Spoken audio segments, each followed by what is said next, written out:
What's up, everyone, and welcome back to another review. And this time we're taking a look at The Midnight Meat Train, the 2008 adaptation of the 1984 short story by Clive Barker of the same name. The film stars an all-star cast that includes Bradley Cooper, Leslie Bibb, Vinnie Jones, and Roger Bart. So the film follows a photographer named Leon who is investigating this mysterious subway butcher played by Vinnie Jones. And during his investigation, he finds out more than he wanted to. So that's the overall plot of The Midnight Meat Train. So let's briefly go over this movie. I remember seeing this movie one time when it first came out, and I remember liking it, but I never revisited it. So now, over a decade later, we watch this movie again. I can say this: while I don't think Midnight Meat Train will go down as one of the greatest things you'll ever watch, it is still a very, very solid slasher movie. Midnight Meat Train is a movie that knows what it is, and it doesn't try to be anything else than what it is. This movie is a good old-fashioned slasher that goes back to the good old days of the 1980s. Not only that, it actually tells a moderately interesting story, and I like how it's presented as an investigative story. And then it devolves into just pure madness and chaos once the film progresses, and really once you get to the third act, that's where the movie goes into full-blown bonkersville. Now, I got mixed emotions when it comes to the third act, especially the revelation as to why, especially as to the revelation as why the butcher does the things that he does. But everything leading up to that, I thought was really solid. I think Bradley Cooper in the role of Leon was actually really good. I like how the character of Leon, he's not a bad person, but he's not a good person either. Like, he does things almost for exploitation in a way, but he never comes across as somebody who you hate. And I think a lot of it has to do with Bradley Cooper just being a very charismatic actor and just being very, very likable. And I thought he was fine as the character of Leon. Like, I liked him a lot. I like Leslie Bibb as his girlfriend Maya. I think they have decent on-screen chemistry. I don't think the character of Maya, to me, didn't really serve much of a purpose in this movie, except to be the typical girlfriend to the protagonist. But she was fine for what it was. And Roger Bart as their best friend named Jurgens, he was good too. Again, nothing memorable. But to me, the best part of this movie and the standout of this movie is really Vinnie Jones as the villain, known simply as the Butcher. Vinnie Jones has got menace.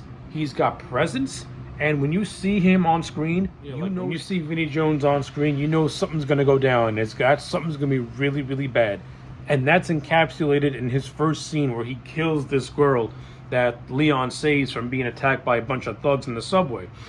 Once Leon saves her, she goes inside the train, listens to her headphones. We all think nothing's really gonna happen.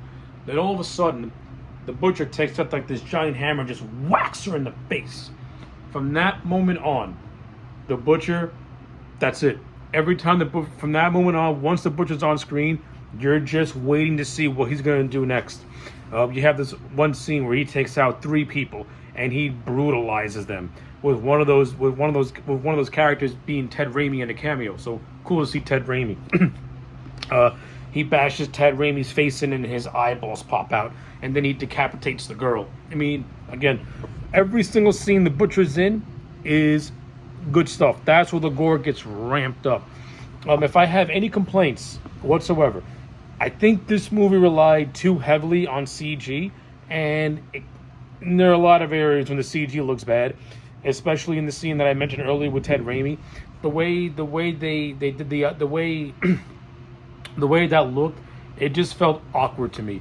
I think this movie should have been more practical effects heavy and not so much CG heavy. Now, I understand in 2008, CG was more of a way to go. I mean, nowadays it's been more practical effects in movies than CG in movies, mainly because they're trying to not shy away from CG, but not have an over-reliance on CG.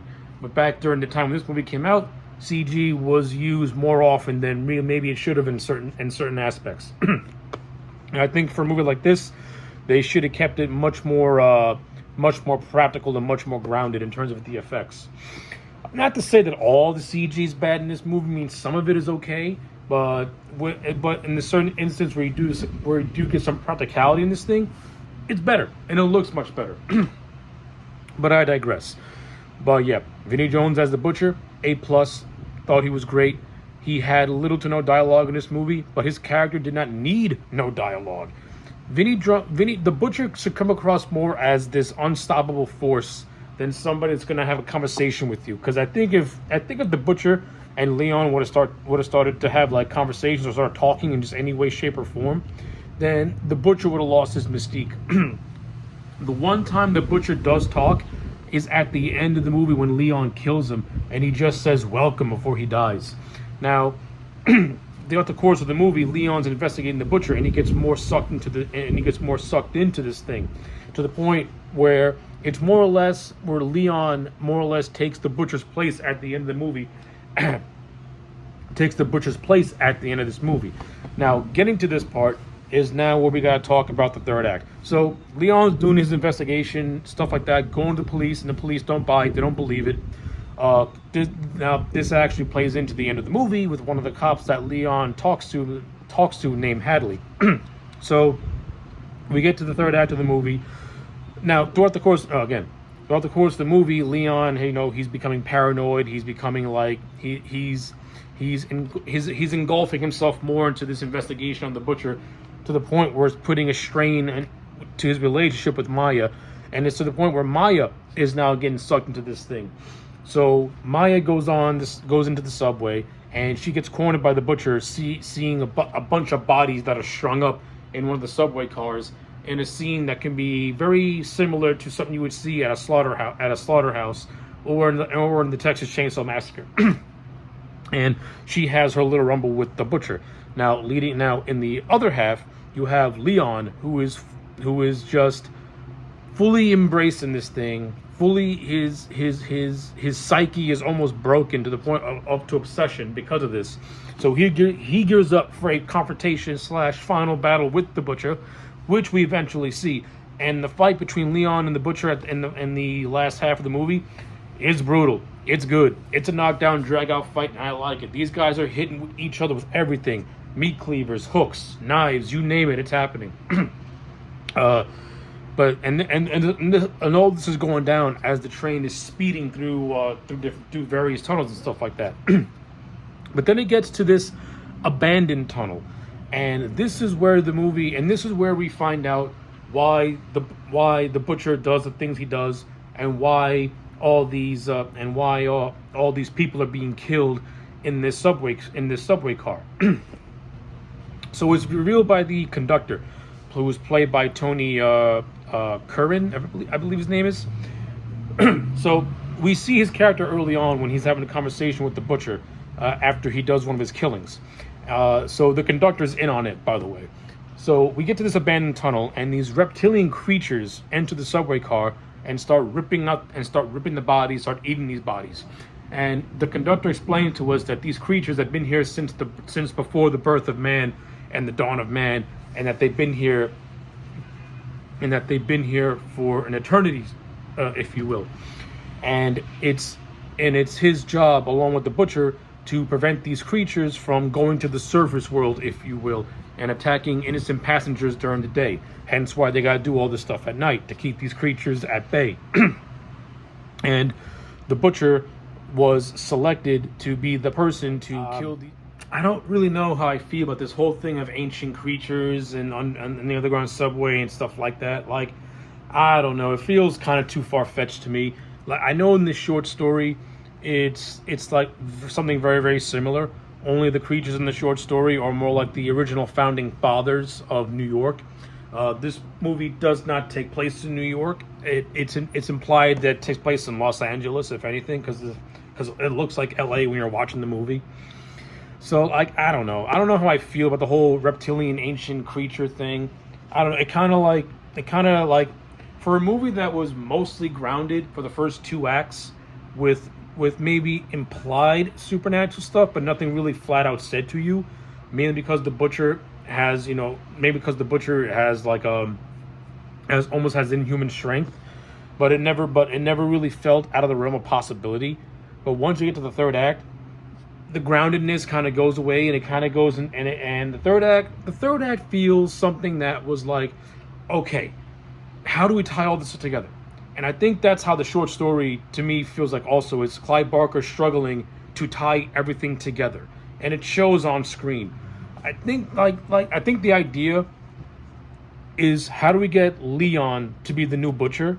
But kind of getting in the third act is where the movie kind of loses, is where the movie will lose you a little bit. And then all of a sudden the conductor's got superhuman strength. He rips out Leon's tongue. He kills Leon's girlfriend, rips out her heart, and says, "You must make a choice."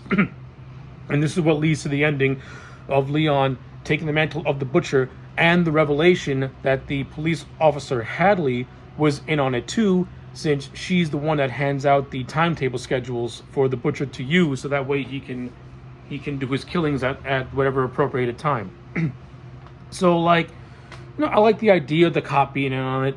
I like the idea of the conductor. It's just the whole creatures under the city type of thing. Like, no. It to me, it feels almost a little bit out of place, and it feels like a tacked on ending just to tie everything together. But yeah, I mean, I guess that's give and take. So overall, those are my thoughts on the Midnight Meat Train. I overall liked the movie. I enjoyed it. It's got a good cast. You do got some interesting side characters in this movie. Like, you have Brooke Shields, who makes an appearance in this movie as the boss of Leon. Brooke Shields, she's not in the movie a lot, but she's there, so that's okay. I mean, not every single side character is like going to be memorable or good. Like, you have this one guy who I think is the boss of Maya's boss.